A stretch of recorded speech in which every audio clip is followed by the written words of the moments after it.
Muy buenos días, estimados maestros. Vamos a empezar esta primera clase, que es una clase de introducción para ver el tema de evaluación formativa y principios de la retroalimentación en el marco de este curso taller de retroalimentación.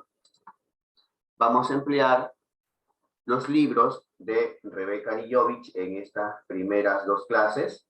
Luego vamos a observar otras propuestas de retroalimentación, como las que son los artículos de Wilson y también algunos libros de Pedro Ravera. Muy bien.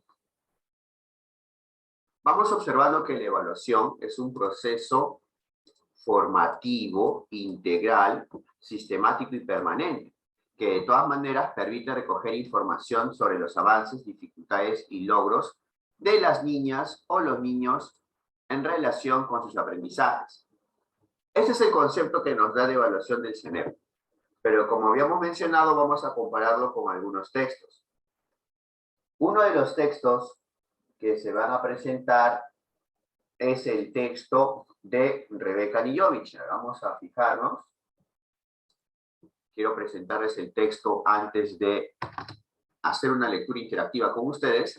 Este texto se titula así: Orientaciones para la formación docente y el trabajo en aula, retroalimentación formativa.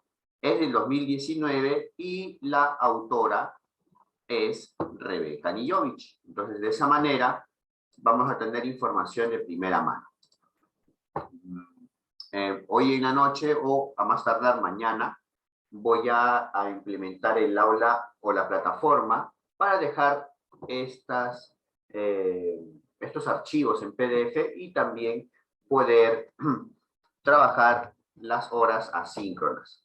Muy bien, habíamos visto que la evaluación es formativa según el CENER. Pero, ¿qué nos menciona acerca de la evaluación Rebeca Nijovic? Pues sí, nosotros construimos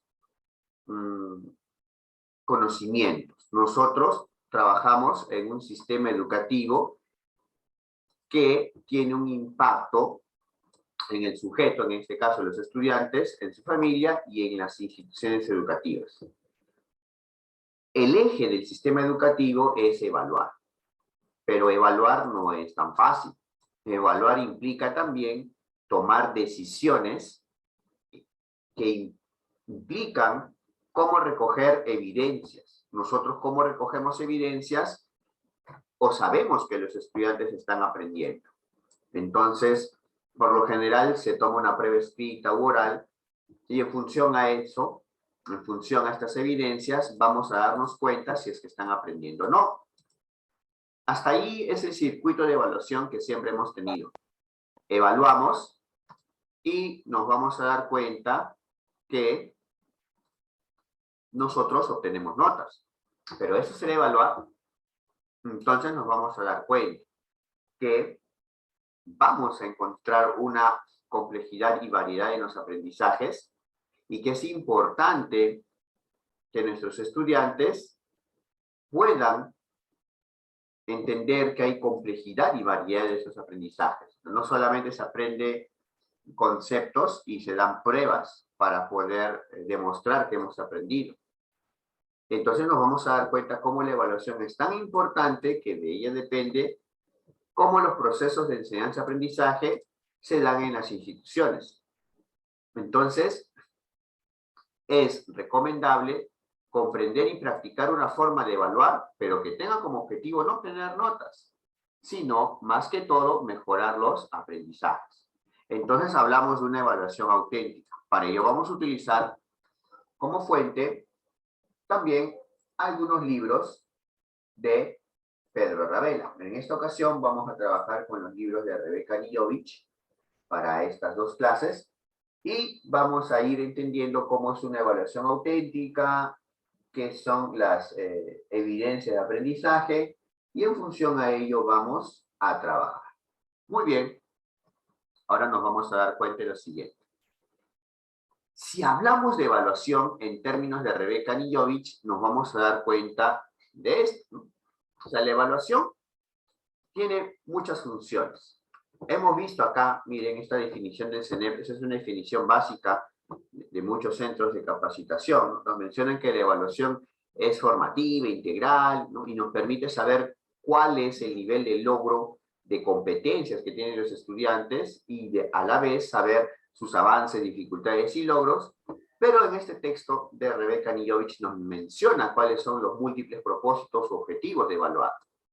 Podemos hacer una evaluación con el objetivo de diagnosticar, como se va a realizar ahora a inicios de este año escolar. Algunos están ya elaborando sus instrumentos de diagnóstico ahora en febrero, otros cuando comiencen la semana de reflexión en el mes de marzo. La función de evaluar también es regular el aprendizaje y retroalimentar. Hay que recordar que la retroalimentación va de la mano con la evaluación, pero esta retroalimentación no es una retroalimentación cualquiera. Es una retroalimentación que en términos de Rebeca Nijovich es una retroalimentación formativa. También se quiere que los estudiantes reflexionen y una función adicional de la evaluación es acreditar o certificar que se ha concluido un periodo de estudios, que los estudiantes han aprendido y han obtenido unos niveles de logro. Pero el fin último de la evaluación es mejorar los aprendizajes. Entonces vamos a apuntar a ello. Vamos a agrandar la vista. Muy bien, entonces, hasta ahora tenemos dos lógicas respecto de la evaluación. Nos vamos a dar cuenta que hay una lógica selectiva en la que nosotros nos fijamos o pensamos que los estudiantes logran aprender exitosamente, pero no todos los estudiantes, sino los mejores, los y las mejores. Y es en función a eso que nosotros damos importancia a la calificación, ¿no? Y a la nota o al producto final. Y hay una lógica inclusiva.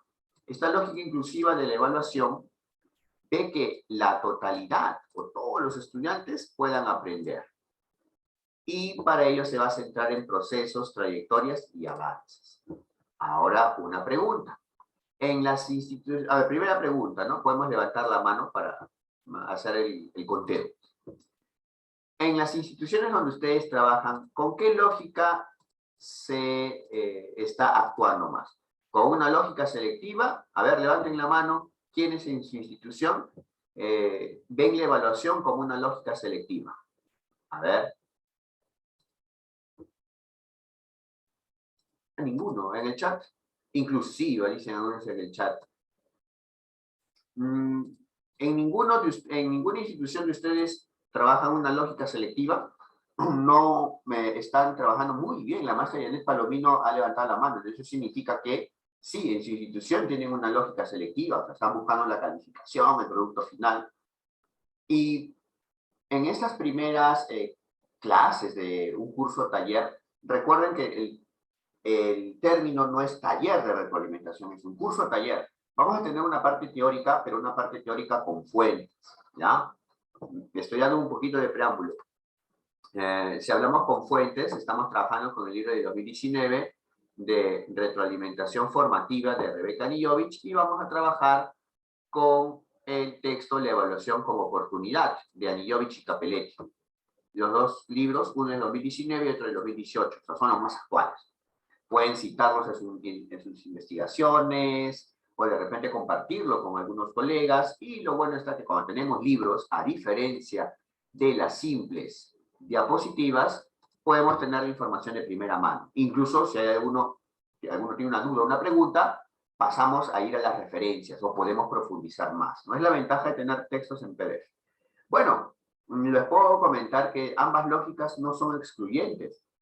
Podemos trabajar con la totalidad del estudiantado, pero eso no significa que siempre tengamos una nota o un producto final y que dentro de nuestra intención de que todos puedan aprender, también tengamos a los mejores estudiantes. Entonces, ambas lógicas no son excluyentes, solamente que hemos dejado de lado durante mucho tiempo esta lógica inclusiva. Esta lógica inclusiva no era parte de la evaluación. Por eso es que hablamos de romper paradigmas. Cuando hablamos de romper paradigmas, nos damos cuenta que el antiguo paradigma servía para determinar si el estudiante aprobaba o desaprobaba, ¿no? Feliz el que aprueba y pobrecito el que desaprobaba. O se enseñaba a todos por igual y destacábamos al mejor estudiante. Ah, acá está el bueno, uy, acá están los malos. Bueno, tienes que estudiar más, esfuérzate. Repetirás de año, pero vas a aprender más. Pero ahora en el nuevo paradigma nos vamos a dar cuenta que sí, nos vamos a centrar en los avances y dificultades. ¿Para qué? Para ayudar a los estudiantes a que sigan mejorando. Entonces nos damos cuenta que no todos los estudiantes aprenden igual. Hay que buscar y hay que recoger las características, por eso la importancia de una evaluación diagnóstica, para que los estudiantes puedan aprender y sentirse capaces. Estos son los paradigmas que tenemos que romper. Muy bien. Antes de ir con esto, continuamos. Estas son las lógicas que trabajamos. Muy bien, la maestra Viviana también menciona que en su colegio trabaja una lógica inclusiva, la maestra Maricruz también. Sí, trabajamos con una lógica inclusiva, ¿no? Entonces, ¿cómo entendemos la evaluación? O sea, ¿cómo es que nosotros vamos a delimitar el término de evaluación? La evaluación entonces va a ser una oportunidad para que los estudiantes pongan en práctica sus saberes, puedan darse cuenta de lo que pueden lograr, puedan aprender a reconocer sus debilidades y fortalezas. Ojo, debilidades y fortalezas.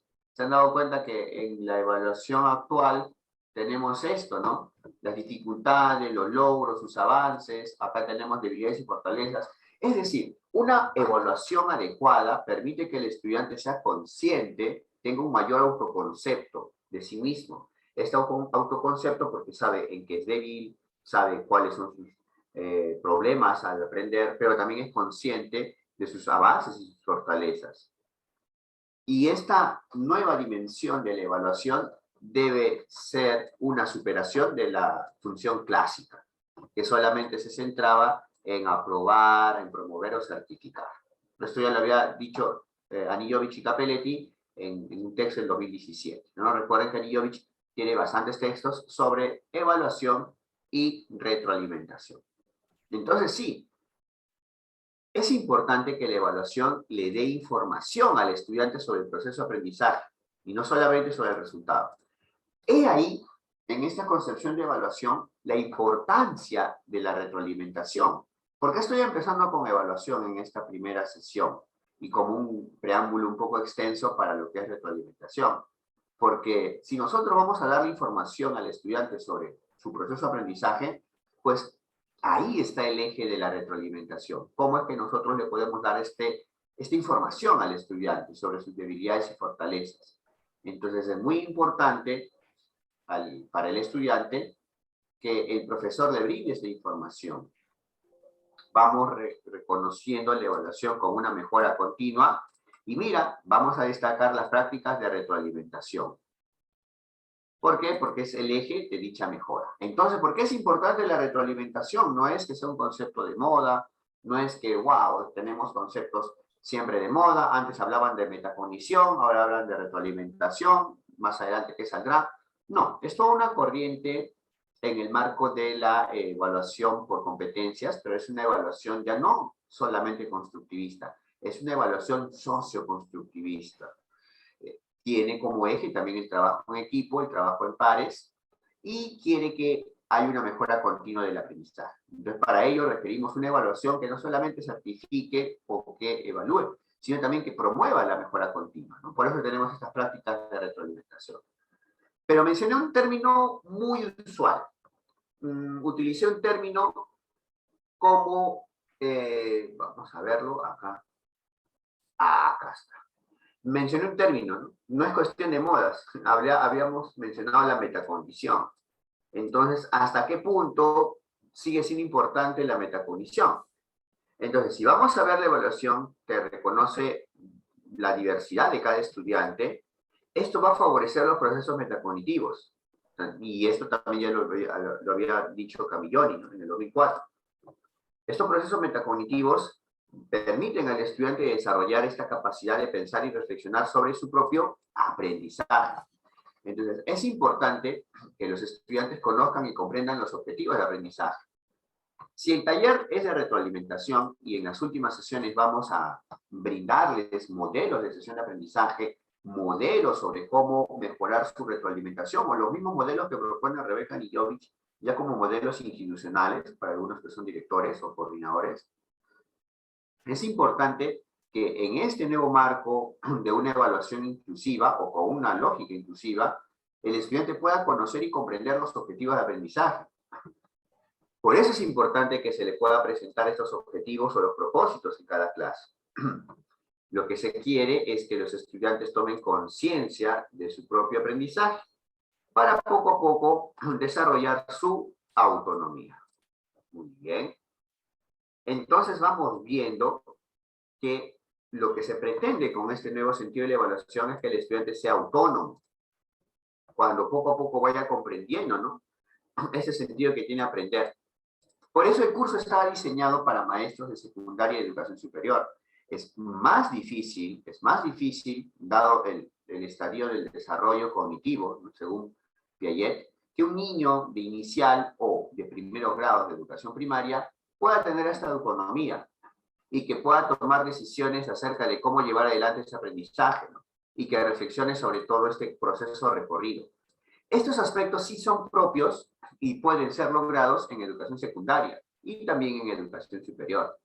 Por eso la importancia, ¿no?, de este taller y ver cómo poco a poco nosotros podemos ir aprendiendo. Muy bien, vamos a continuar. Nos vamos a dar cuenta, si alguno quiere hacer una investigación o hacer su tesis sobre retroalimentación y evaluación, nos damos cuenta que los estudiantes y los docentes utilizan la retroalimentación para evaluarse a sí mismos. Ojo que la retroalimentación no solamente sirve al estudiante, también sirve al docente para que pueda mejorar su proceso de enseñanza-aprendizaje. Entonces, estamos viendo que esta evaluación es una evaluación para el aprendizaje, que se denomina, entre otras palabras, una evaluación formativa. Esta evaluación formativa o evaluación para el aprendizaje implica que se pueda trabajar en grupo, ¿sí?, porque estamos evaluando el trabajo entre los pares. Vamos viendo cómo en grupo los estudiantes pueden saber cuál es su desempeño apropiado. Pueden saber en qué fase de su propio aprendizaje están y recibir apoyo, ¿no?, para cómo lograr este aprendizaje. Entonces sí, es importante que esta retroalimentación tiene un carácter más que todo cualitativo, ¿sí? No nos vamos a centrar solamente en la calificación, nos vamos a centrar en los logros, desafíos, que podamos percibir que van logrando los estudiantes. Muy bien. Entonces, para terminar esta parte del libro de Rebeca Nijovic, vamos a utilizar estas 5 estrategias clave, ¿no?, para que la evaluación pueda ser un puente entre la enseñanza y el aprendizaje. A ver, ¿qué nos dice William 2011 sobre 5 estrategias clave para que la evaluación sea un puente entre la enseñanza y el aprendizaje? Primero vamos a compartir los propósitos educativos y los criterios de logro o los criterios de evaluación con los estudiantes. ¿Cuántos de nosotros en nuestras clases compartimos los propósitos educativos o los criterios de logro con nuestros estudiantes? Para que ellos sean conscientes de que se quiere lograr algo en la clase y lo tengan como un desafío o una meta. ¿Cuántos de nosotros diseñamos actividades o implementamos actividades que evidencien lo que el estudiante está aprendiendo? No en función a lucirnos con conceptos nuevos, no en función a quedar bien ante nuestros supervisores o coordinadores o directores, sino que esas actividades que podamos escoger en nuestras clases pretendan que el estudiante sea consciente de que está aprendiendo, de que tú puedas ir graduando la dificultad o la complejidad de los aprendizajes para que ellos puedan ser conscientes y darse cuenta que van aprendiendo.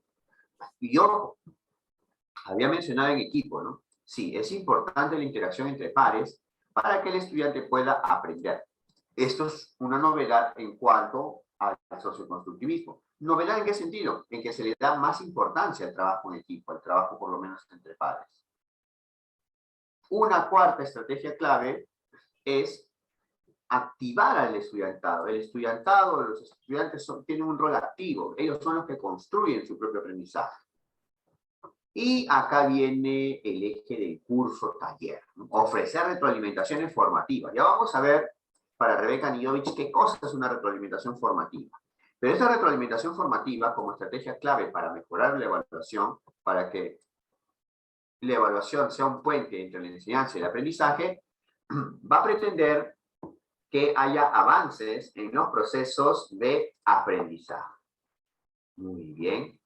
A ver, ¿hasta aquí alguna preguntita sobre la evaluación? Miren, hemos visto nuevos términos, una lógica inclusiva, hemos visto también estrategias clave para la evaluación.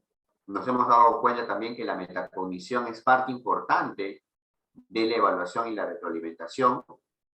¿Hasta aquí alguna preguntita? ¿Todo claro? Claro. Vamos a hacer así pausas activas para que haya una pregunta, ¿no? Ya estamos en la primera media hora. ¿Hasta aquí alguna pregunta? Continuamos. Continuamos, maestro. ¿Sí, maestra Yuri? ¿Alguna preguntita? ¿Todo claro?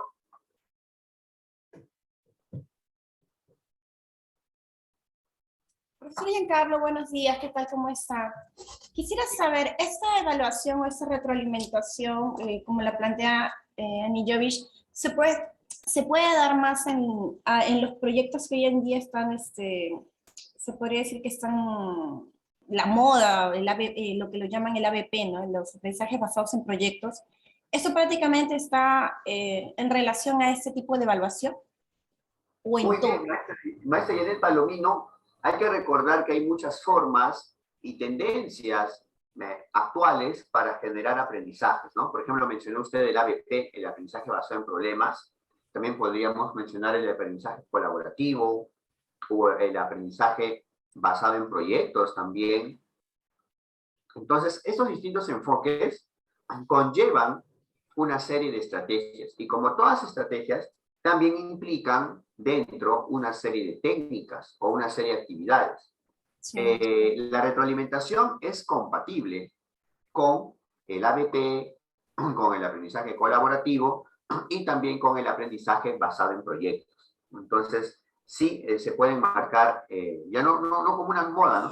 El Sino como una aprendizaje superación ABP. pedagógica, maestra Janet. Ajá, Sí, así es lo compatible. que pasa es que cuando ven la resolución última de Minedu, por ejemplo, hace referencia a que no existe el SEO, que no se va a dar, sino que solamente se evalúa con B y con A o AD. Y esto me da a entender de que toda esta retroalimentación y esta evaluación tiene que ser netamente formativa, ¿no? Porque necesito que todos aprendan en relación a todo, ¿no? O sea, no sea exclusiva solamente para algunos, sino que todos aprendan a la par. Inclusiva. Ajá, muy bien, maestra Janet, muy bien. Y también la participación de la maestra, ¿no? Judith.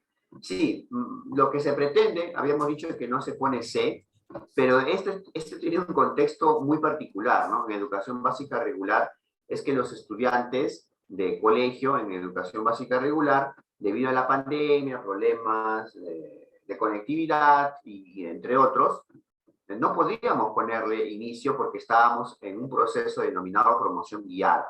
Es decir, todos aprobaban, pero había un apoyo, un asesoramiento permanente para que ellos logren las competencias, ¿no? Si alguien estaba en C, lo dejábamos en blanco con la esperanza de que ellos puedan llegar a un nivel B o un nivel A, o bueno, ya tenemos también hasta un nivel AD.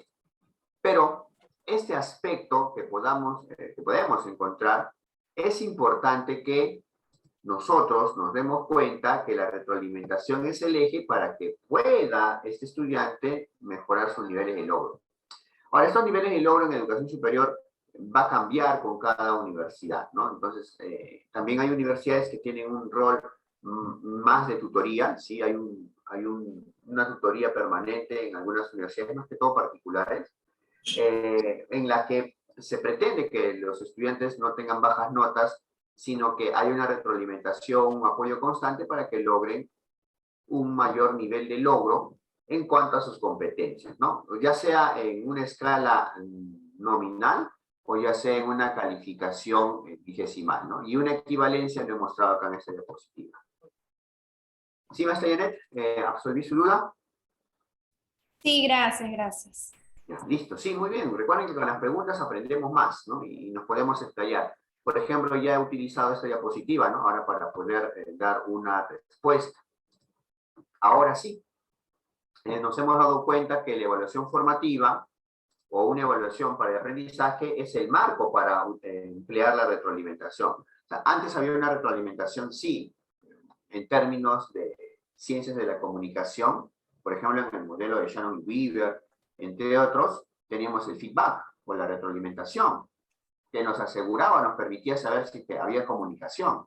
Pero ahora, en este nuevo enfoque, nos damos cuenta que la retroalimentación es de saber o darnos cuenta que el estudiante está aprendiendo. Y para ello le vamos a dar información al estudiante sobre su aprendizaje, sus avances, sus logros, sus dificultades, pero que también el estudiante sea consciente de esto, ¿no? Muy bien, muy bien. Tenemos más preguntitas por el chat del Zoom. Muy bien, nos dice acá, el modelo de aula invertida, o flat learning, o flat classroom, ¿no? ¿Puede ser más efectiva para realizar una retroalimentación adecuada? Ajá, muy bien. Muy buena pregunta, Fiorella. Si había mencionado que la retroalimentación es compatible con el ABP, aprendizaje basado en problemas, también con el aprendizaje basado en proyectos, o con el aprendizaje colaborativo, entre otras formas de evaluar, de trabajar, mejor dicho. En cambio, en el flat learning o flat classroom, en el aula invertida, la retroalimentación no es que sea compatible. La retroalimentación es un imperativo, es obligatorio trabajar una retroalimentación. ¿Por qué? Porque en el flat classroom o flat learning, en el aula invertida, nos vamos a dar cuenta que hay momentos, momento antes, durante y después. En el momento antes se toma una prueba de control. Y ya luego, en el durante la clase, que puede ser presencial o por videoconferencia, se hace una retroalimentación de la prueba de control. Entonces, la retroalimentación en el aula invertida no es que sea compatible, es mucho más que eso. La retroalimentación en el aula invertida es un imperativo, es obligatorio, es un eje. En cambio, los otros que mencioné, podría ser compatible. ¿Sí, maestra Fiorella? Entonces, creo que está contestada la preguntita, ¿no? Muy bien, sí. O sea, es el eje, es importantísimo en el aula invertida. En los demás, bueno, puede ser compatible, ¿no? Pero acá sí es importante. Muy bien. Bueno, ya vamos viendo. Uy, vamos a ver. Acá está. Vamos observando luego cuál es la retroalimentación formativa que nos propone Rebeca Nijovich, pero vamos a continuar con esta exposición. ¿Cómo es que se evalúa el proceso de enseñanza-aprendizaje en el CENEP? Y también vamos a reflexionar cómo es que esto puede llegar al nivel superior. ¿Ya? Es importante, es bueno variar, y el curso también se denomina, ¿no?, para la educación superior y también para secundaria. Nosotros tenemos que comprender la competencia que vamos a evaluar. O sea, esta competencia que vamos a evaluar, recuerden que la mayoría de universidades están en un modelo por objetivos, más que todos los estudiantes con un currículo anterior, un currículo antiguo. Ya en este proceso de licenciamiento y posterior acreditación, en las universidades e institutos se está trabajando por competencias. Obviamente que cada uno de ellos en sus mallas curriculares tienen unas competencias adecuadas a la carrera profesional que se está llevando. En educación secundaria, que está en el marco de la educación básica regular, pues tenemos las competencias que están en el CENEP. Tenemos que comprender una competencia. Ahora viene el detalle. Primero pregunto sobre el CENEP y ya después yo puedo hacer una aseveración o reflexión sobre educación superior. ¿Alguien sabe comprender la competencia? ¿Qué implica? O sea, ¿qué tenemos que conocer en una competencia para poder evaluar? ¿Qué tenemos que conocer en nuestras competencias? En el CENEP o en educación básica regular. ¿Qué tenemos que conocer? En básica regular.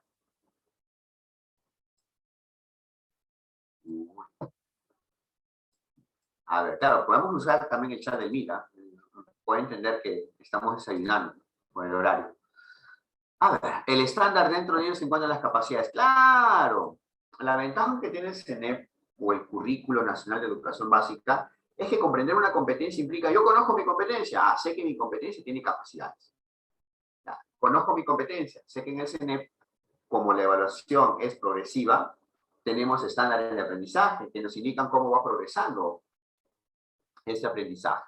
Entonces, es importante, ¿no? Muy bien, maestro Sebastián. Capacidades y el estándar, ¿no? Perfecto. Entonces, sí, estamos conociendo nuestra competencia.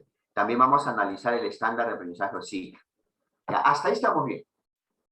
En educación superior, esas competencias tienen una estructura, ¿no? Tienen forma de indicadores, van a tener un verbo, una acción, van a tener un contenido y van a tener una condición o una habilidad compleja. Entonces, en educación superior, esta competencia tiene que ser adecuada de acuerdo a la malla curricular y de acuerdo también a los lineamientos de cada uno de los cursos, ¿no? Que tiene que estar plasmado también en los sílabos. En cambio, en educación básica regular la tenemos más fácil, ¿no? Maestra Roxana, estándar y capacidades. Y en educación básica regular tenemos las situaciones significativas. Estas situaciones significativas son importantes porque van a darle un matiz real a la evaluación. Obviamente que si tenemos un matiz real para la evaluación, si la evaluación se asemeja o se sitúa en contextos reales o simulados, permite que los estudiantes puedan participar de una mejor manera. Nos vamos a dar cuenta también que vamos a utilizar criterios de evaluación para construir instrumentos. Y estos instrumentos tienen que estar adecuados a estas situaciones significativas. Entonces vamos planteando lo siguiente. Nos vamos a dar cuenta de esto. A ver, si nosotros nos percatamos, nos vamos a dar cuenta que en educación superior no se trabaja mucho las situaciones significativas. Pero ojo, si uno revisa el texto, secuencias didácticas para el enfoque por competencias de Sergio Tobón, Julio Pimienta y García Freire, nos menciona que para la educación superior también se pueden seleccionar situaciones de contexto o situaciones significativas.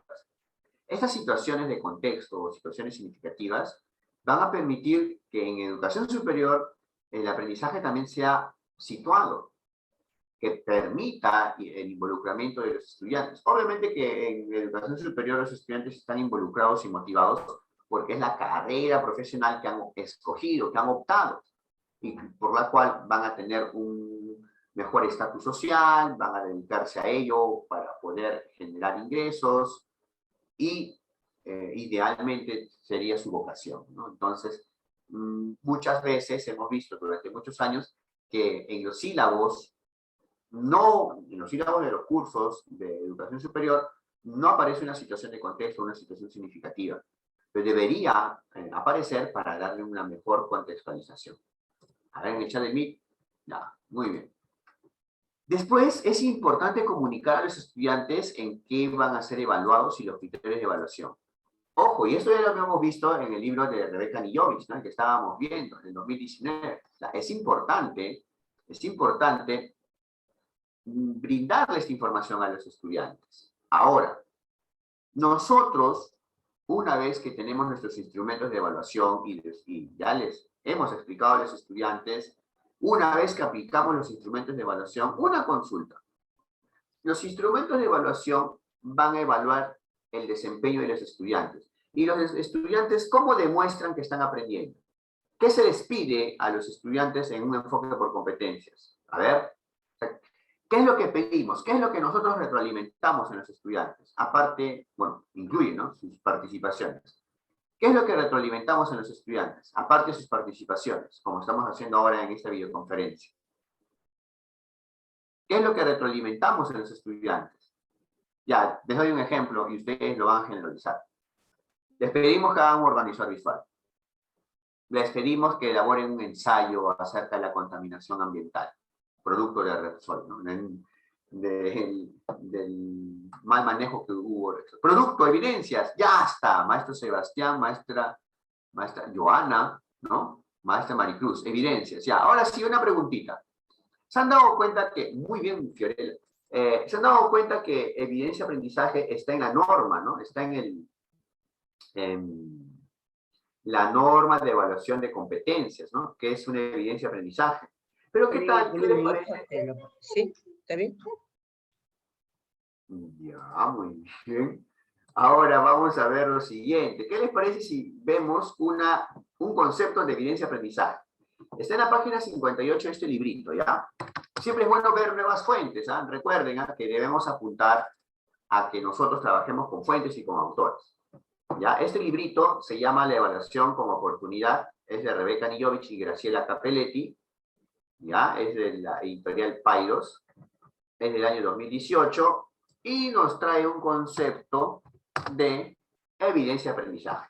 El concepto de evidencia de aprendizaje que nosotros trabajamos proviene más de los documentos normativos del Ministerio. Pero también recuerden que el equipo del Ministerio de Educación toma como fuente primaria estos libros o estos textos de divulgación de los distintos autores de currículo, de didáctica y de evaluación. Entonces, en el texto de Rebeca Nijovich y de Graciela Capelletti nos menciona, ¿no? ¿Qué saben los alumnos sobre este tema? Ajá, es que las evidencias de aprendizaje tienen que ser entendidas de esta manera, con preguntitas, ¿no? ¿Qué saben los alumnos sobre este tema? ¿Y cómo yo sé que el alumno está aprendiendo sobre este tema, ¿no? ¿Qué tendría que preguntarles o pedirles que hagan para saber que saben? Preguntarles, esto tendría que ver con una actuación. Una evidencia de aprendizaje, nosotros sabemos en educación básica regular, que en una educación básica regular las actuaciones se pueden lograr mediante preguntas. ¿Qué son las actuaciones? Son las demostraciones no tangibles de que el estudiante está aprendiendo. Por ejemplo, yo sé que ustedes están aprendiendo con sus actuaciones. ¿Y cuáles son sus actuaciones? Cuando ustedes hablan, o cuando ustedes preguntan, o cuando ustedes responden en el chat del Zoom. Eso a mí me permite saber que ustedes están aprendiendo. Y luego con preguntas. Ahora, si yo les pido que hagan algo, porque acá dice pedirles que hagan para saber que saben, pedirles que hagan algo ya no son actuaciones, son producciones. Y actuaciones y producciones están dentro de ¿qué? De las evidencias de aprendizaje. Ya. Otra preguntita es, ¿cómo nos damos cuenta de que los alumnos saben y cómo lo saben ellos? Oh, esto es importante, sobre todo la segunda parte de la pregunta, ¿no? ¿Cómo saben los estudiantes que están aprendiendo? Ah, cuando ellos logran hacer sus evidencias o sus productos más fácilmente, o cuando logran terminarlos por lo menos. Mira la quinta pregunta. ¿Qué consignas de evaluación les proponemos para recoger información sobre sus aprendizajes? Entonces sí, nos llama la atención cómo es que las evidencias de aprendizaje surgen de estas preguntas. Pero estas preguntas se proponen en un marco de evaluación formativa. En un marco de evaluación sumativa, certificadora, solamente me interesa evaluar y punto, ¿no? Los que aprendieron, aprendieron, son los mejores, y los que no, no. En una lógica exclusiva, ¿no? Bueno, sí, nos podemos dar cuenta que el término evidencia, ¿no? Nos menciona que da una certeza, ¿no?, clara y manifiesta de algo que no se puede dudar, ¿no? Es una prueba determinante. Entonces, cuando nos referimos a esta evidencia, es justamente, ¿no?, recoger evidencias que sirven de fundamento para un posterior juicio de valor o una opinión. Ya nos menciona, ¿no?, hace unos 22 años, Elola y Toranzos, que también podemos utilizar el término indicio, ¿no? Estos indicios nos permiten ver los aspectos observables que nosotros nos damos cuenta. Entonces nosotros, como docentes, necesitamos pruebas, indicios, acerca de que los estudiantes están aprendiendo, ¿no? Entonces es importante que nosotros podamos recoger esta información. Entonces, cuando nosotros buscamos evidencia de aprendizaje, ahí viene el detalle. Diseñamos una evaluación, ya sea parcial o final. Y podemos ya ir esbozando cómo es que vamos a evaluar. Con una prueba escrita, o de repente con un interrogatorio oral, o tal vez que elaboren una PPT, una producción multimedia, ¿no? O que hagan un proyecto, ¿no? Tal vez en educación superior trabajan con proyectos, ¿no?, de forma más continua. Y nos vamos a dar cuenta de lo siguiente. Podemos utilizar muchas técnicas, podemos utilizar la observación, una observación que sea sistemática o incidental, o también pruebas. Y nos menciona, ¿no?, Camilloni, ya en el 2015, recuerden que Camilloni también, como Rebeca Nijovich, tiene bastantes libros, fuentes, nos menciona lo siguiente. ¿Cómo respondería a otras pruebas, ¿no? O sea, si nosotros elaboramos instrumentos de evaluación, ¿cómo respondería a otras pruebas? ¿Qué conocimiento le permitió dar esa respuesta a un estudiante? ¿O qué significado otorgan algunos a las consignas o propuestas de trabajo que se les dieron? Entonces, la evaluación nos va a dar una evidencia de cómo debe ser interpretada para poder responder a estas preguntas. Entonces, no existen evidencias únicas, ¿no? ni instrumentos únicos. Tenemos evidencias e instrumentos que son variados, ¿no? Muy bien, muy bien. Ahora sí. Entonces nos interesa que estas evidencias nos van a permitir a nosotros tener información. Muy bien. Ahora nos vamos a fijar lo siguiente, nos vamos a fijar ya para ir concluyendo esta parte, que es importante recoger evidencias, pero con instrumentos variados, ¿no? Esos instrumentos van a ser valiosos porque nos permiten reconocer o recolectar las evidencias de aprendizaje. Entonces, es importante analizar y decidir qué evidencias necesitamos, pero también hay que pensar y analizar sobre cómo, el modo en que los vamos a obtener. Entonces, es importante tener conocimiento de los instrumentos de evaluación para que nosotros podamos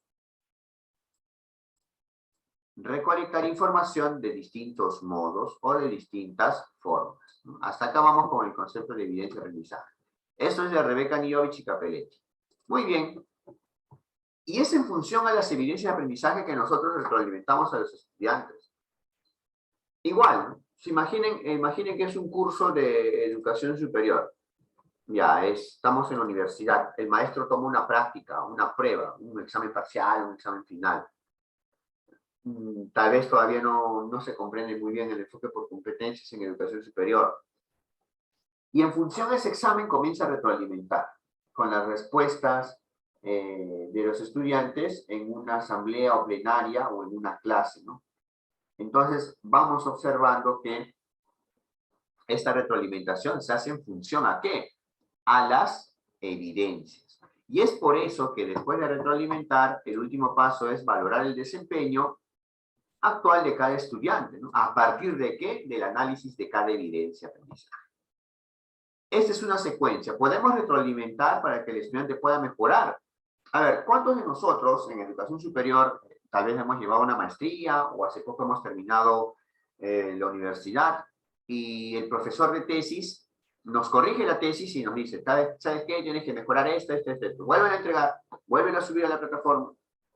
Es que nosotros hacemos un proceso continuo de retroalimentar a los estudiantes, decirle en qué falló, cómo puede mejorar, y después, ya en un momento final, se valora, se certifica y se coloca la nota. Obviamente que después que se coloca la nota final y se sube el sistema, ya sea el CIAGIE o ya sea el sistema intranet de alguna universidad, ya no se va a retroalimentar. Pero durante todo el proceso se tuvo que retroalimentar y finalmente se valora. ¿Qué es valorar? Es calificar el desempeño.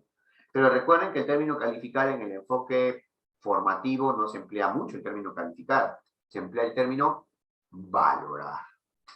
Listo. ¿Hasta aquí alguna preguntita sobre este proceso? Sobre este circuito de evaluación. ¿Hasta aquí alguna preguntita? ¿Todo claro? A ver el chat. Ya, muy bien. Gracias, maestra Joana. ¿Todo claro? Igual pueden levantar la mano. Muy bien, maestra Joana Olivera también, ¿no? Ya está, gracias. Ya. Siempre pueden preguntar, levanten la mano. Recuerden que con las preguntas salen más reflexiones, puedo citar más autores. ¿No? Muy bien. Entonces vamos observando, ¿no? Nosotros cuando queremos evaluar, queremos promover que se desarrollen habilidades cognitivas, pero que sean productivas, no que sean reproductivas. Productivas en el sentido que vayan más allá, ¿no? Que puedan demostrar, que puedan contextualizar, experimentar, crear proyectos. Y no solamente repetir, ¿no? De forma memorística o de forma mecánica. Ahora, entonces, es importante que las evidencias, ojo, evidencia abarca producción, ¿no? Es importante que las evidencias permitan evaluar al estudiante, que nos permita tomar decisiones. Obviamente, que como tenemos estas acciones son de alta demanda cognitiva. ¿Pero por qué son de alta demanda cognitiva? Porque son habilidades reproductivas. Tienen como objetivo que el estudiante pueda demostrar cómo es que va aprendiendo, pero tiene un rol mucho más activo que un rol simplemente memorista o mecánico. Muy bien. Tenemos tipos de evaluación. tenemos una evaluación diagnóstica que nos va a permitir iniciar la planificación curricular, ¿no? Para ello vamos a identificar las fortalezas de los estudiantes. Tenemos una evaluación formativa y tenemos una evaluación sumativa. Muy bien, si tenemos una evaluación formativa, nos va a indicar de manera oportuna, ¿no? Cómo que los estudiantes van aprendiendo sobre sus logros, errores y dificultades en el logro de competencias. Y la evaluación sumativa va a certificar el nivel de logro de las competencias. Una consultita. A ver, pregunta de opinión y también de reflexión, ¿no? Tenemos 3 tipos de evaluación. Ya, perfecto. Pero la pregunta es sobre la retroalimentación, ¿con cuál es más compatible? ¿Con cuál es más compatible y en qué momento también se puede realizar? A ver, ¿con cuál es más compatible la retroalimentación en estos 3 tipos? Para ir mejorando, ¿no?, la práctica pedagógica.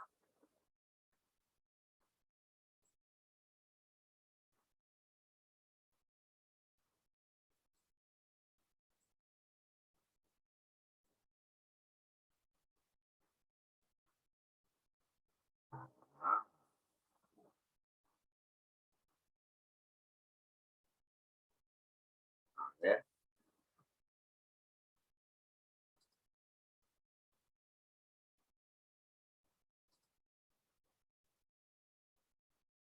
Perfecto. Entonces sí, ya vamos entendiendo cómo es que se puede realizar, ¿no? Ya muy bien las respuestas.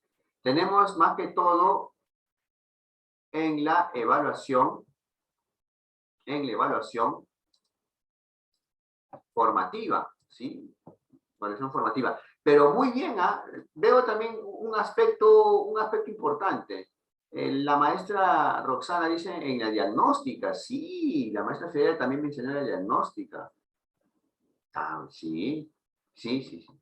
Es totalmente compatible y obligatoria en la evaluación formativa. Pero ahora yo les pregunto, si en la evaluación diagnóstica que vamos a realizar en el mes de marzo, podemos retroalimentar las respuestas de los estudiantes, esto además de cumplir con nuestra planificación curricular, nos va a permitir que los estudiantes puedan aprender mejor, o que los estudiantes estén más predispuestos para que puedan aprender y puedan llegar mucho más fácil a un nivel de logro de competencias más adecuado.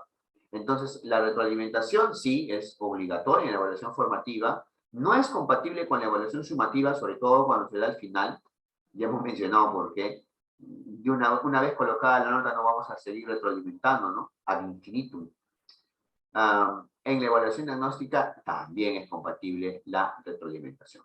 Sobre todo cuando devolvemos las respuestas de esta evaluación diagnóstica y les damos información sobre sus logros, sobre sus avances o sobre cómo pudo mejorar.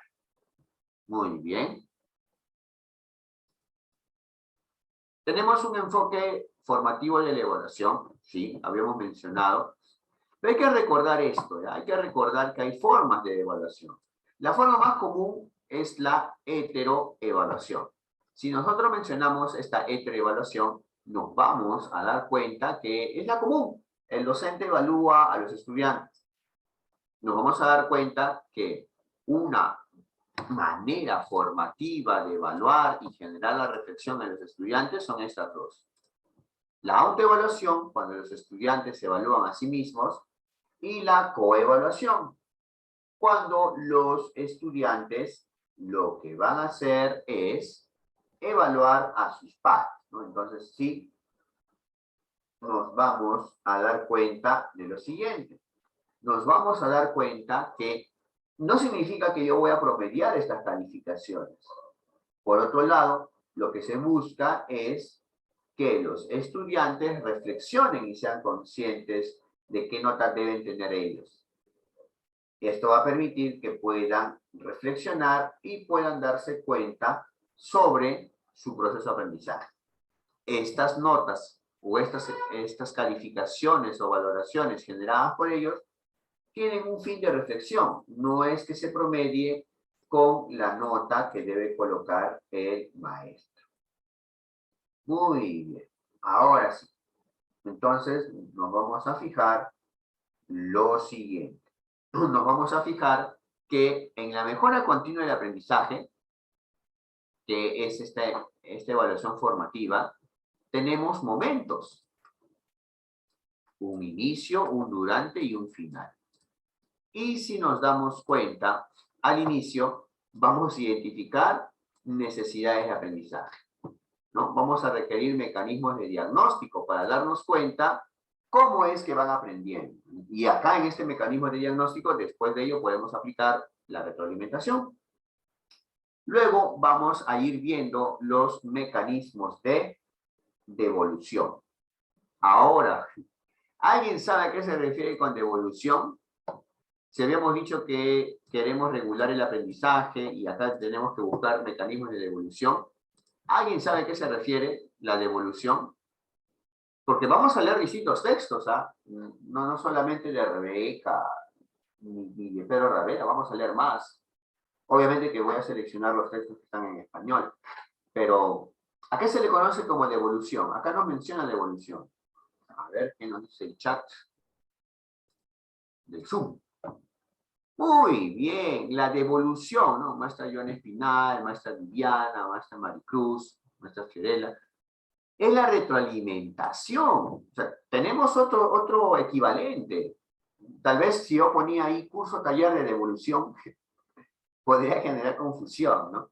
Pero si nosotros hacemos la revisión bibliográfica, la devolución de esta información acerca del logro de competencias se conoce en otros términos como retroalimentación. Devolución, sinónimo de retroalimentación en el enfoque formativo de evaluación.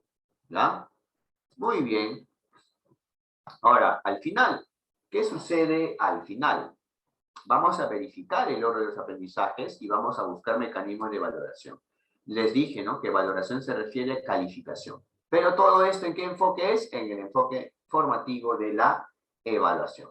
Si alguno quiere buscar ahí, quiere investigar sobre este enfoque formativo, yo les recomiendo que busque este librito. Este librito es de Pedro Ravela, de Beatriz Picaroni y Graciela Lureiro. ¿Cómo mejorar la evaluación en el aula? Reflexiones y propuestas de trabajo para docentes. Y observamos en esta página, vamos a ver, acá está. En la página 147, vamos a agregar, ¿ya? ¿De dónde surge la evaluación formativa? ¿Y quién lo propone? Ahora, para que no digan, no, el profesor o el capacitador menciona esto, ¿no? No, todo es con fuentes. En este libro de Pedro Ravela, Picaroni y otros, nos menciona, ¿no? Que tenemos estos términos de evaluación sumativa y formativa, ¿no? Es la evaluación más común. Pero esta diferencia, mira, la diferencia entre evaluación formativa y sumativa, la propone Scriven hace aproximadamente 60 años, mira, hace 60 años ya tenemos esta clasificación.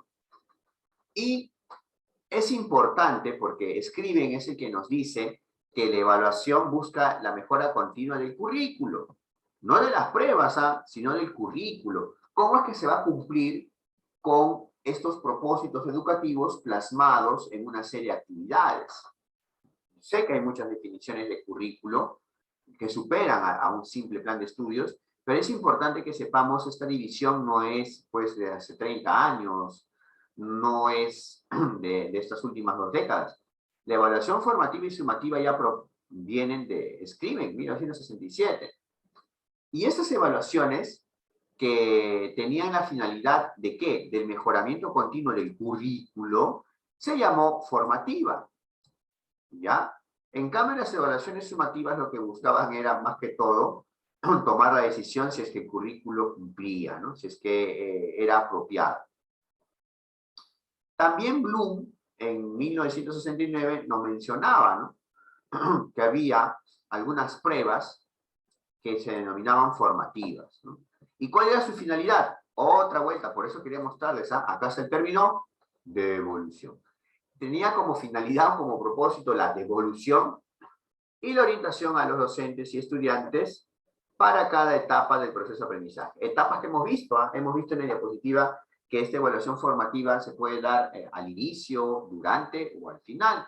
Y lo que busca es dar una devolución, ¿ya? Y eso ya lo empleaba Benjamin Bloom en 1969, ya, hace más de 50 años.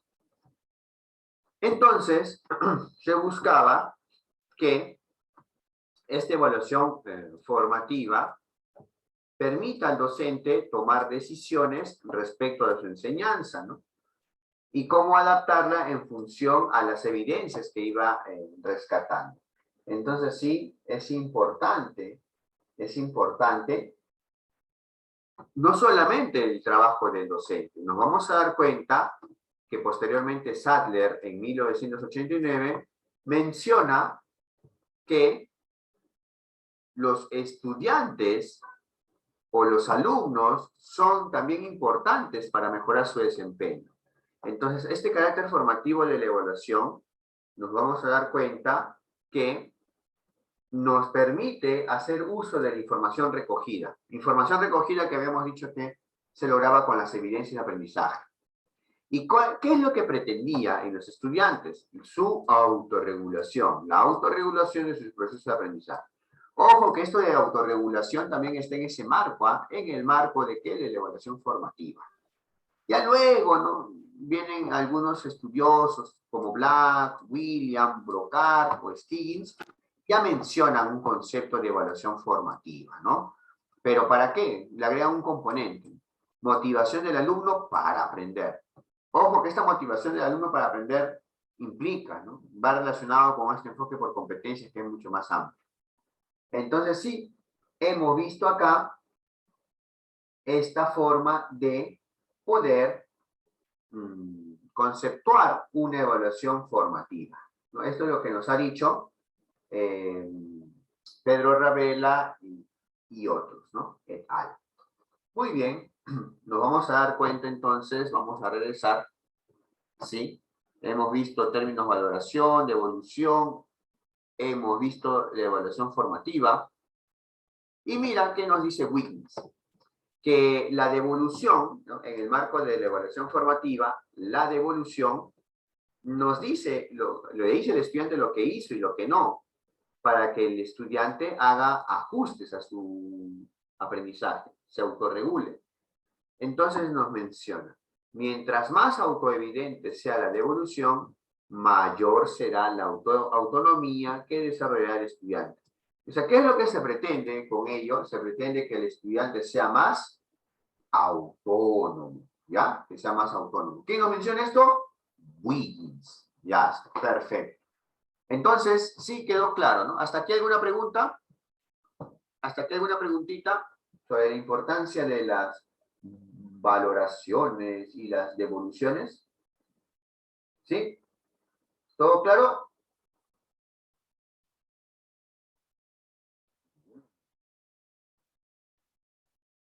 Ya está. Muy bien, alguno de repente me puede preguntar por el texto de Wiggins, ¿no? Wiggins publica un libro en 1998.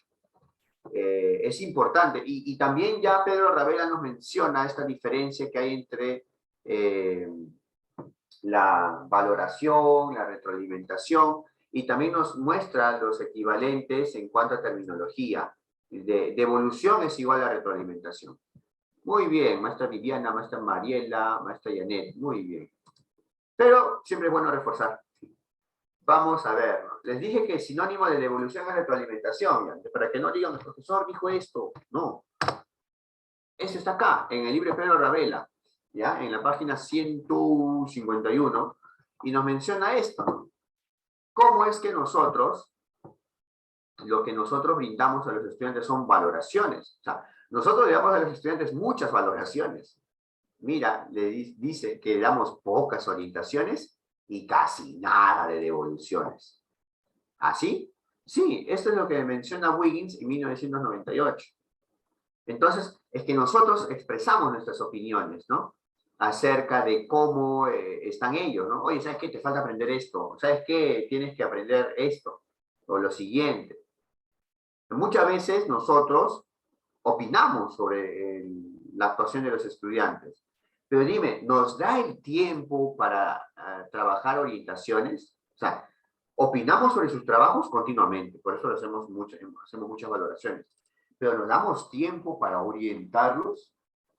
Y más aún, nos damos tiempo para retroalimentarlos, o mejor dicho, hacer las devoluciones. Entonces, esto hay que reflexionar. Mira, tal vez me pueden decir, sí, pero en el trabajo o en el colegio en el que yo estoy es un colegio particular o es una institución particular, ¿no? También superior y tengo que correr con los temas. Sí, pero hay que recordar que en esta evaluación, bueno, en esta forma de educación a distancia, o ahora la que se aproxima la semipresencial o híbrido, nos permitía utilizar las plataformas y nos permitía trabajar las devoluciones o retroalimentaciones. Entonces sí podemos hacerlo. Incluso podemos, como es un curso taller, en las últimas sesiones, vamos a hacer modelos o vamos a hacer plantillas que pueden ser personalizables para los estudiantes. Y esto nos va a permitir tener tiempo para dar devoluciones y para dar orientaciones.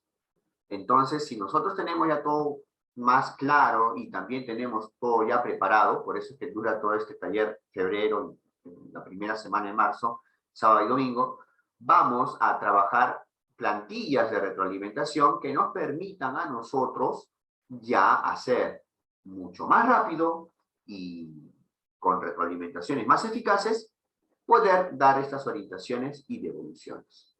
Entonces sí, vamos viendo que se busca, ¿no?, que esta evaluación formativa pueda reemplazar a las calificaciones por otras formas de valoración. Podemos felicitar o dar algunos estímulos, ¿no?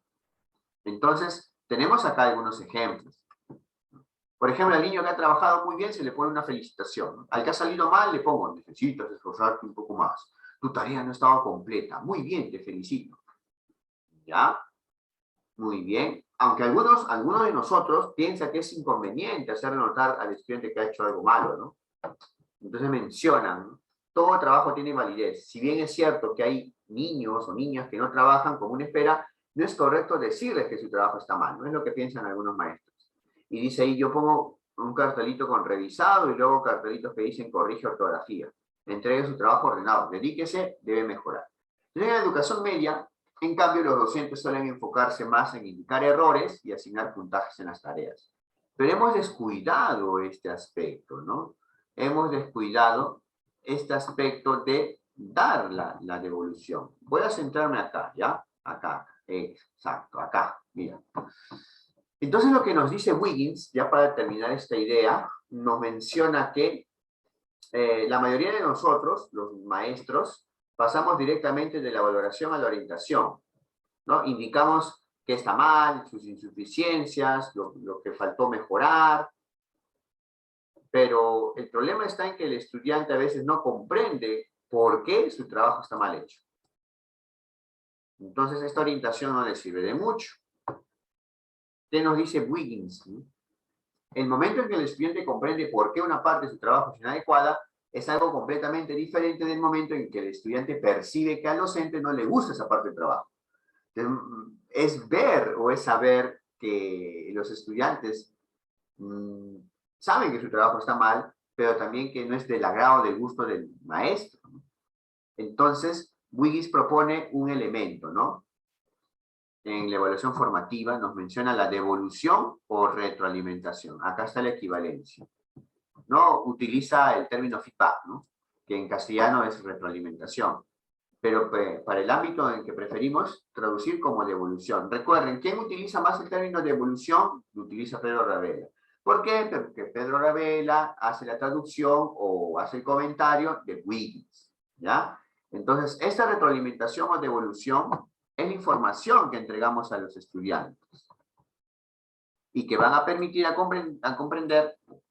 permiten la comprensión del desempeño esperado y las diferencias con lo que logró, ¿no?, esa distancia. Muy bien. Perfecto, ¿eh? Ahí está un ejemplito. Este texto también lo voy a subir a la plataforma, no se preocupe. Ahora sí, en el chat. ¿Todo claro? Dedo arriba, ya, muy bien. Entonces, ahora sí, ya quedó claro que devolución es sinónimo de retroalimentación y que la mayoría de consejos o reflexiones que trae el Ministerio de Educación o que se están difundiendo en distintos cursos o talleres de actualización docente, provienen de las propuestas de Wiggins, ¿no? De 1998, pero que son autores como Ravela, Picaroni y Loureiro, quienes en español lo difunden, ¿no? Y hacen una reflexión. ¿Sí? ¿Hasta ahí todo claro? Que esas propuestas de retroalimentación o de devolución los propone Wiggins, y que es Pedro Ravela el que prefiere la traducción como devolución, ¿no? Hasta acá todo claro, ¿sí?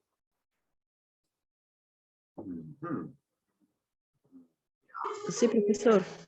Listo, muy bien, avanzamos entonces, ya está. A ver. Uy, ya está. El ciclo de evaluación formativa, algo más sintético.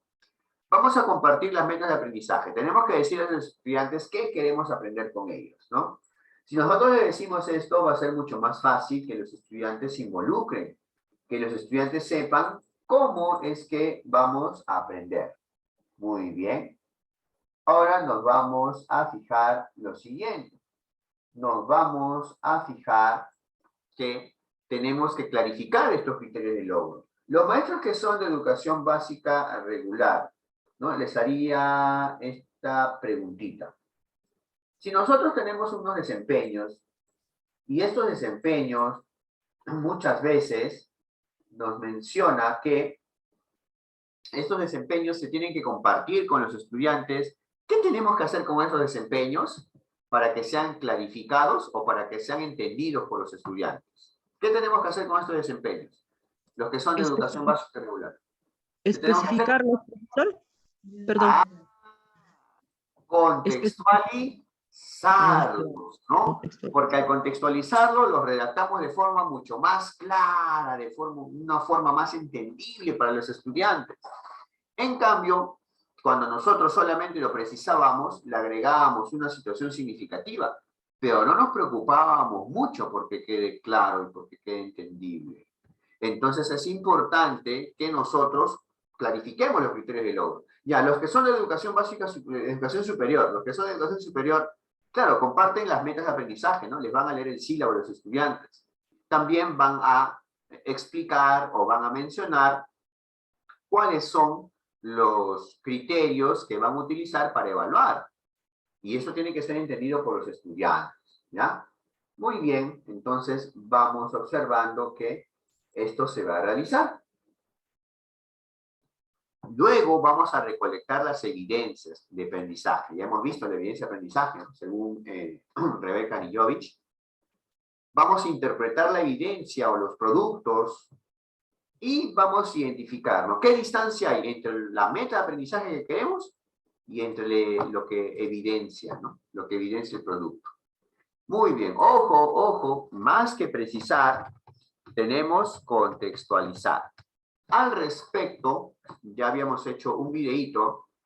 Recuerden que nosotros tenemos un canal de YouTube donde nosotros estamos haciendo estos temas, ¿no? Estos temas.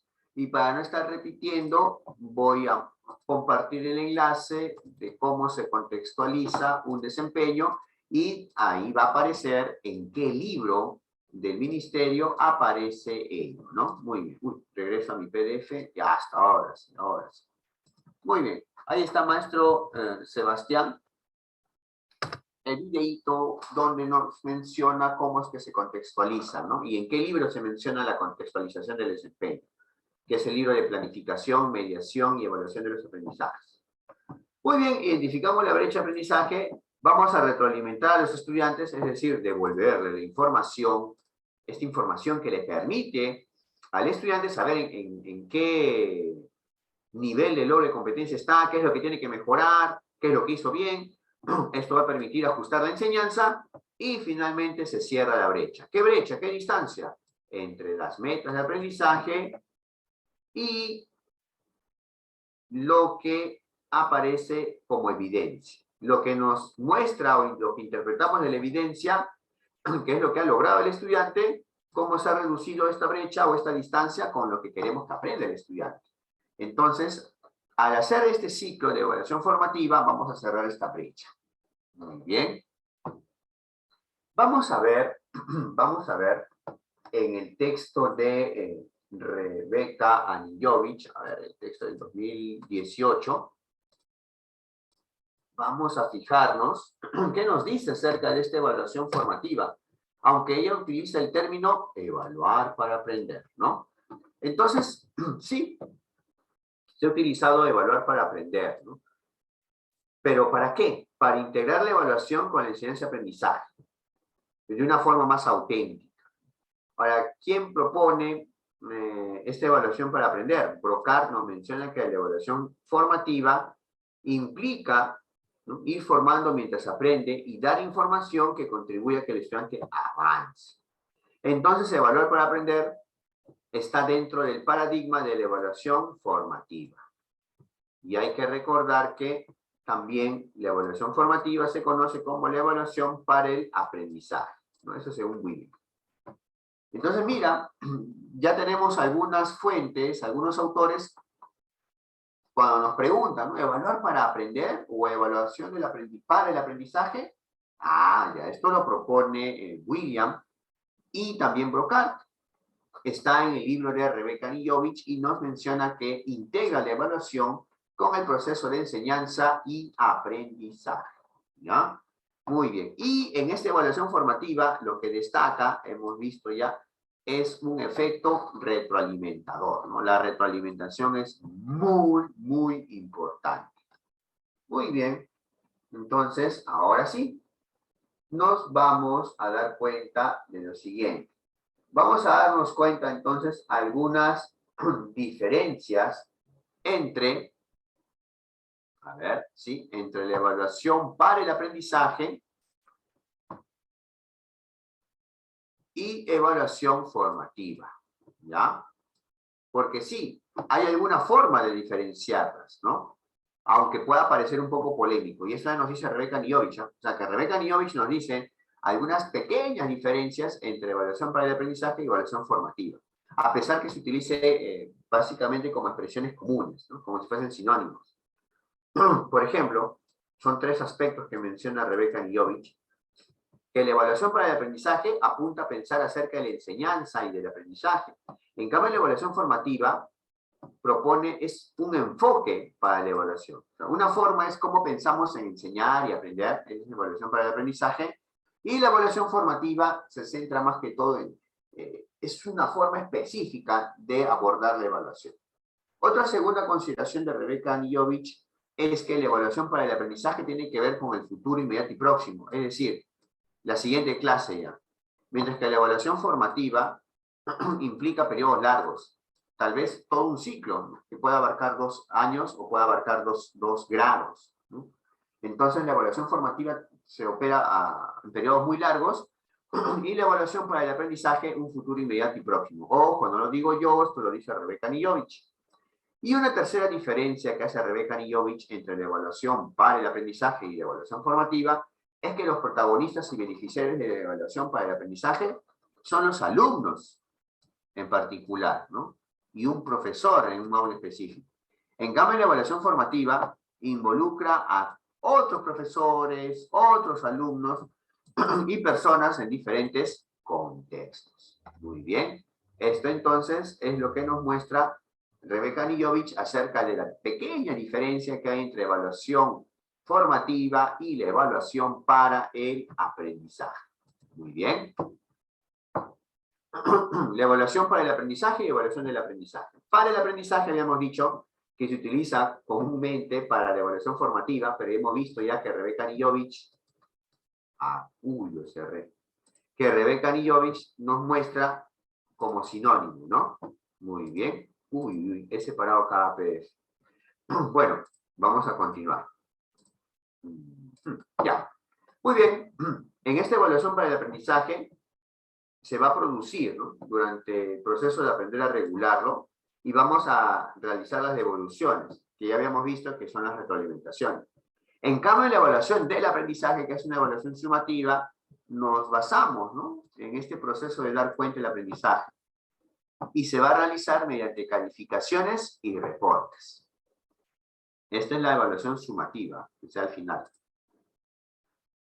Otro término u otra distinción es la evaluación formativa, y la evaluación certificadora. Seguimos con las propuestas de Pedro Ravela. Por ejemplo, para Pedro Ravela, la evaluación para la certificación o certificadora requiere, ¿no?, de dispositivos o formas de valoración del trabajo de los alumnos, para que puedan establecer juicios de valor válidos y confiables. Y la evaluación formativa, en cambio, va a requerir de formas de devolución al estudiante, que le permita reflexionar sobre lo que está haciendo y buscar caminos para mejorar. Esto es lo que plantea Pedro Ravela, ¿no?, acerca de la evaluación formativa, que prioriza la devolución. Muy bien. Y hay que darnos cuenta que hay una falsa oposición. Esta falsa oposición se da entre la evaluación formativa y la evaluación summativa. Vamos viendo que la evaluación formativa sí evalúa procesos, mientras que la evaluación sumativa evalúa resultados. La evaluación formativa es cualitativa y la sumativa es cuantitativa. Pero lo que sí es una falsa oposición es que una sea buena o una sea mala, porque hay que recordar que ambas son necesarias y tienen finalidades diferentes, objetivos diferentes. Muy bien.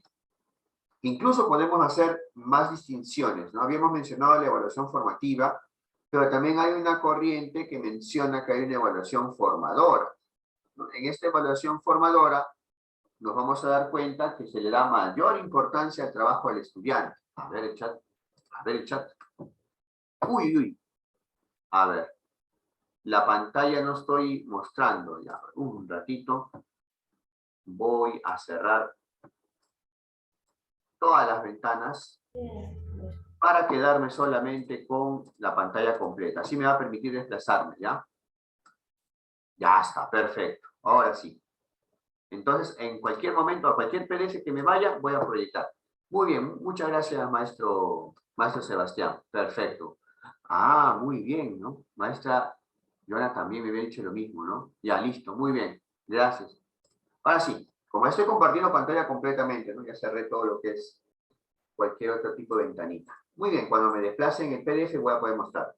La evaluación formativa se va a diferenciar de la evaluación formadora, porque en la evaluación formativa aún tenemos este componente de participación constante del profesor en la evaluación formativa. La intervención, la iniciativa es del profesor, ¿no? La decisión, todo es del profesor. Y por eso es que se centra más que todo en la enseñanza. Y se van a dar cuenta que hay una influencia más que todo que proviene de fuera del alumno. Y en una evaluación formadora nos vamos a dar cuenta de lo siguiente. En una evaluación formadora es parte del propio alumno y está orientada al profesor. Todo surge del alumno. La reflexión, la iniciativa surge del alumno. La decisión también. Y entonces vemos que hay un cambio positivo, pero desde dentro del alumno, porque él es el protagonista. Cada vez nos damos cuenta que el protagonista de los procesos es el estudiante, y es por eso que se busca una evaluación formadora. Muy bien.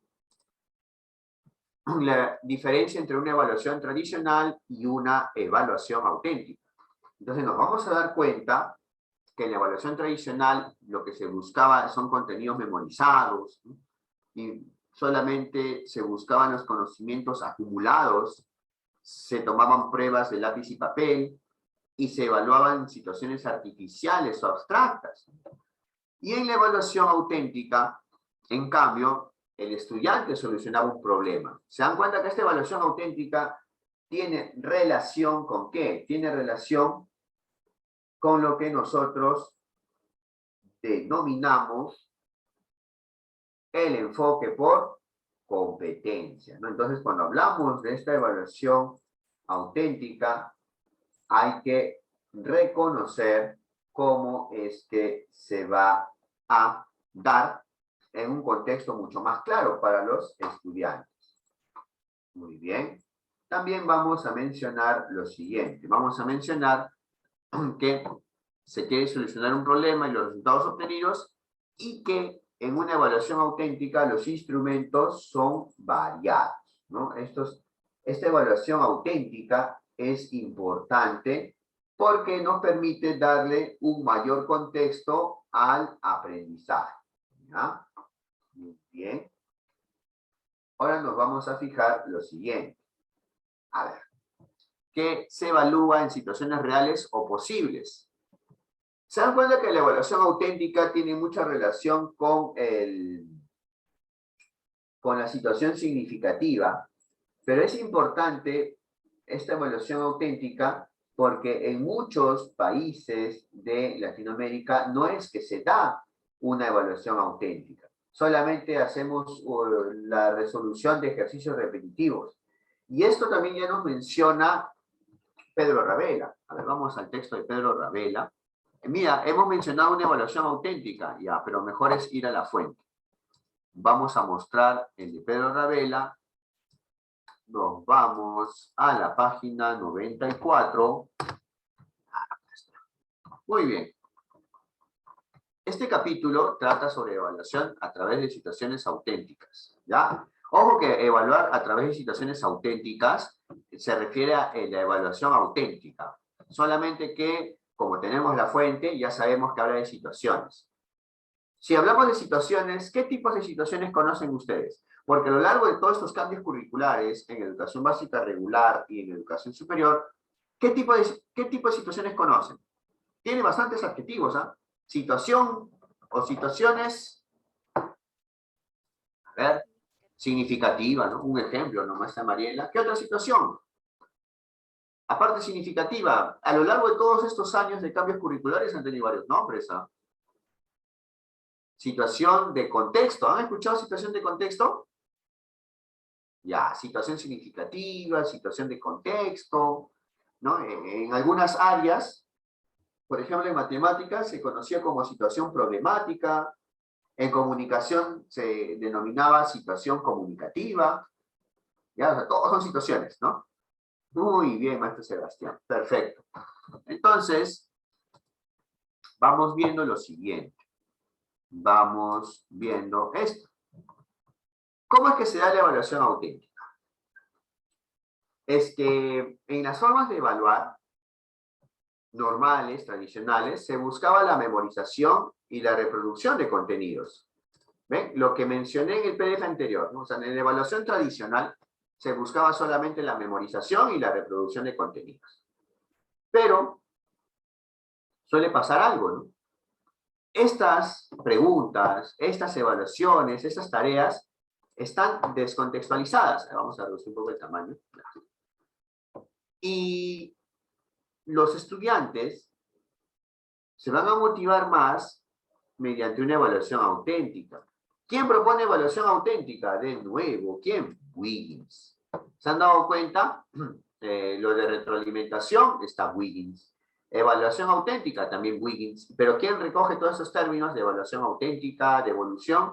Pues es Pedro Ravela, ¿ya? Pedro Ravela. Muy bien. Entonces, ¿qué es lo que pasa, ¿no? Con esta evaluación que es auténtica? Acá está la definición auténtica, la definición original. Es de 1989, mira, desde hace más de 30 años ya tenemos el concepto de evaluación auténtica.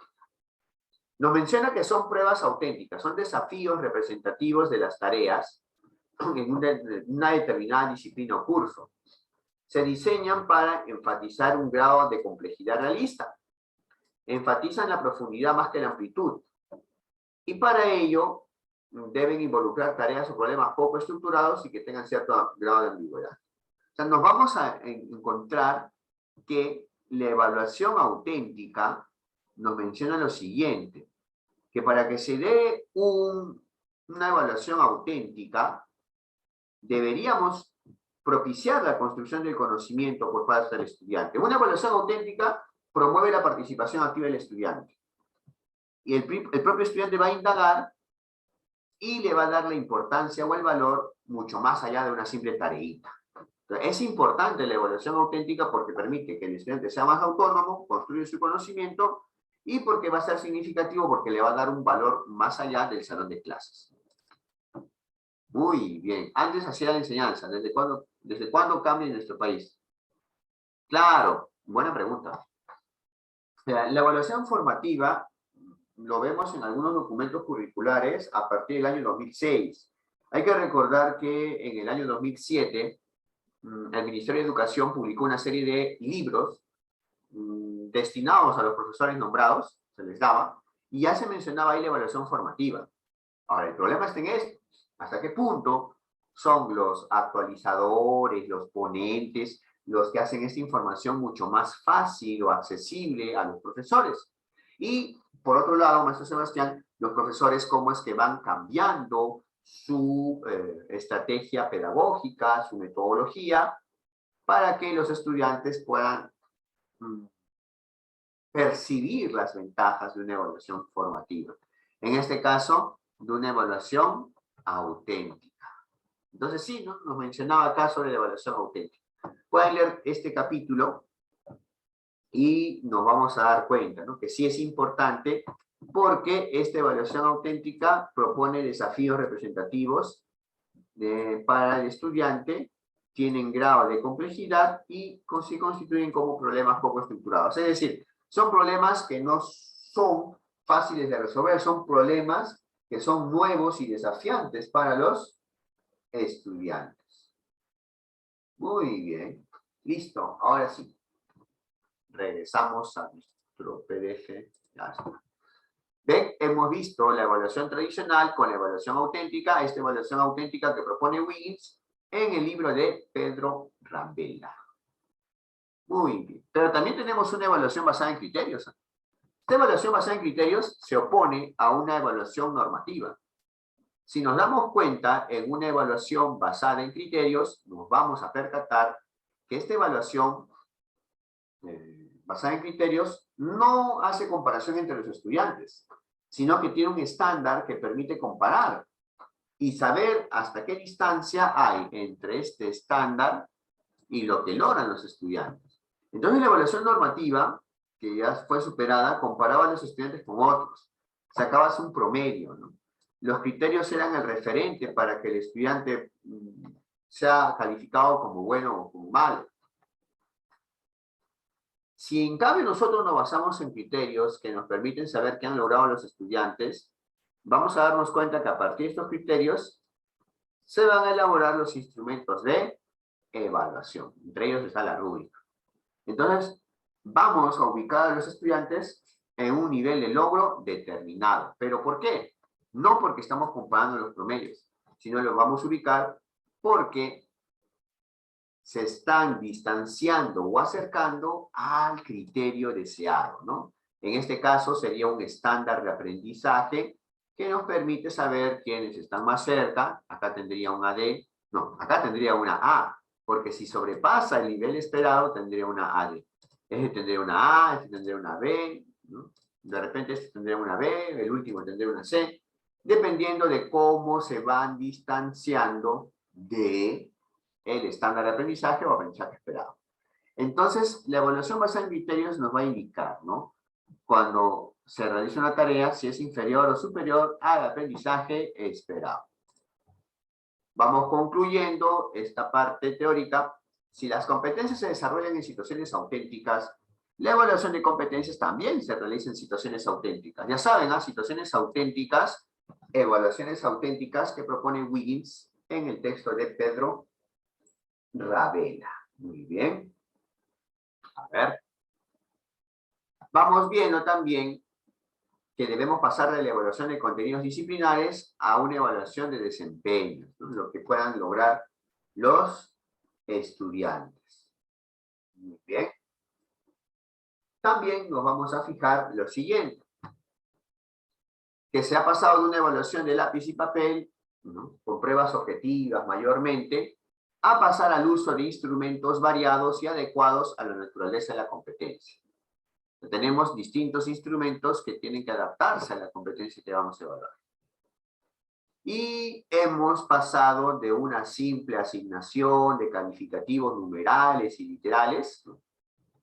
A una descripción. Ojo, no solamente es que hemos pasado acá a los niveles de logro A, de ADE, A, B y C. No. También hemos pasado a hacer descripciones del logro. ¿Alguien sabe cómo se llama esta descripción cuando se da al final de un periodo? Esta descripción que se da al final de un periodo, a ver.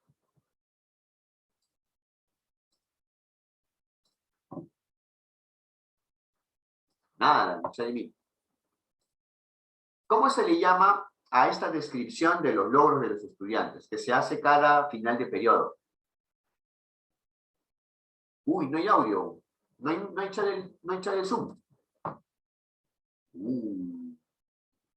Uy. A ver. Vamos a poner acá.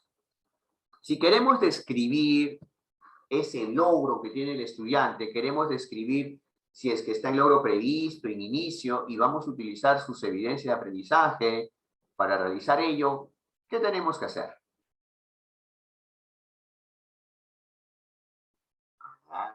Ya, les voy a ayudar.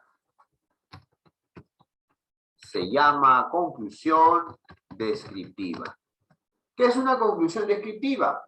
En la evaluación, al final de cada periodo, en una evaluación sumativa, vamos a poner el nivel de logro. Pero no solamente termina ahí, no solamente termina en que le vas a poner un AD, vas a poner un A, vas a poner un B, vas a poner una C. También tienes que dar una descripción de por qué es que sus evidencias de aprendizaje demuestran que el estudiante está en un logro previsto o está en proceso. ¿Cómo se le llama a esa descripción de lo que logran? Se llama conclusión descriptiva. Ahora una pregunta. Si nosotros aprendemos a hacer una buena retroalimentación, de todas maneras estamos practicando una buena conclusión descriptiva. A ver, vamos a calificar, ¿ya? Vamos a poner acá. 1 es muy bajo y 5 es muy alto. ¿Qué tan buenos son al redactar una conclusión descriptiva? ¿O con qué facilidad? ¿Cómo es la dificultad para ustedes? La dificultad para que ustedes escriban o redacten una conclusión descriptiva es 1 muy bajo, 5 muy alto. Tal vez me ponen un 2, un 3. ¿Cómo es su dificultad para hacer una conclusión descriptiva? Porque la conclusión descriptiva también proviene de la retroalimentación. Porque nosotros nos vamos a dar cuenta cuáles son estos criterios. Claro, pero ¿qué tal ustedes? ¿Se les hace muy fácil hacer una conclusión descriptiva? Tal vez requieren de alguna plantilla, así como vamos a hacer una plantilla para retroalimentación. 3, ¿no? O sea, más o menos, por ahí nos falta un poquito más de práctica. 3 también, ¿no? Claro. El problema con la conclusión descriptiva es que no adquirimos un dominio de su redacción. ¿Saben por qué? Porque no se hace cotidianamente. La conclusión descriptiva se hace al final de cada periodo. Entonces, nosotros hacemos conclusiones descriptivas después de un bimestre, después de un trimestre. Y como no hay una constante práctica, como que nos vamos olvidando, ¿no?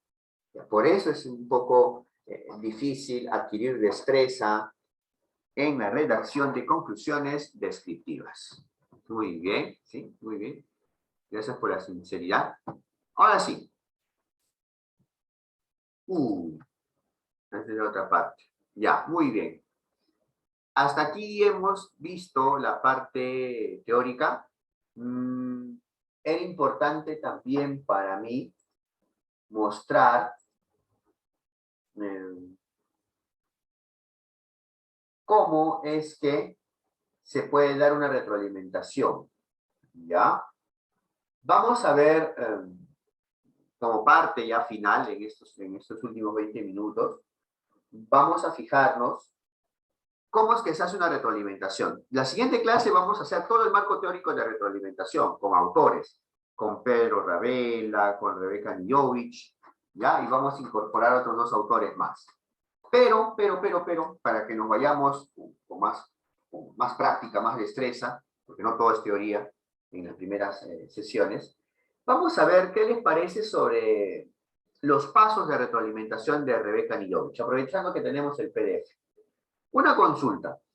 ¿Cuáles son los pasos que ustedes conocen que propone Rebeca Nijovich para poder realizar esta retroalimentación? ¿Cuáles son los pasos? ¿Algunos saben? Tal vez. Ojo que los pasos que vamos a ver no van a ser según una diapositiva que yo lo cogí del ministerio, de un especialista, no.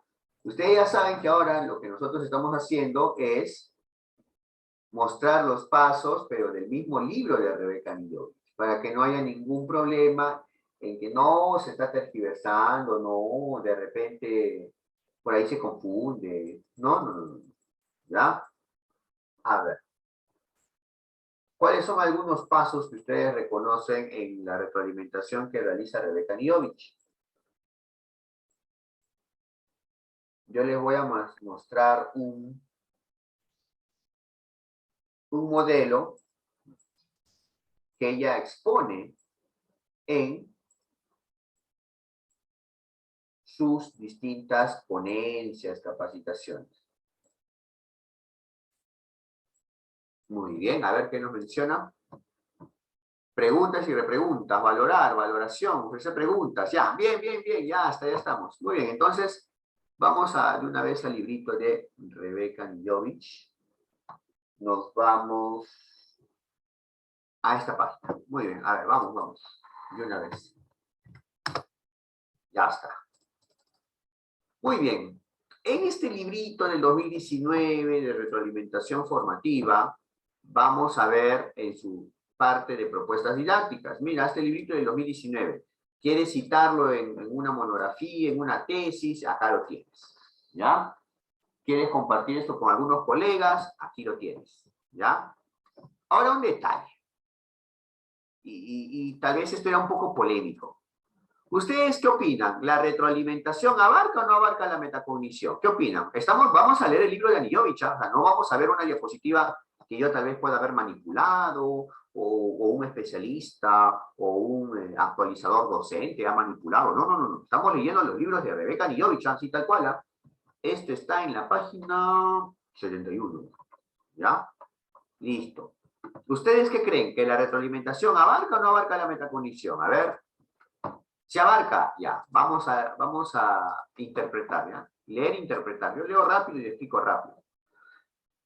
Si nosotros queremos realizar una retroalimentación formativa, la siguiente clase vamos a ver qué es una retroalimentación formativa, pues en su libro, en el libro de 2019, Retroalimentación Formativa, Rebeca nos propone en el capítulo 3 la propuesta didáctica, ¿ya? Y mira, pero ¿cuál es su objetivo?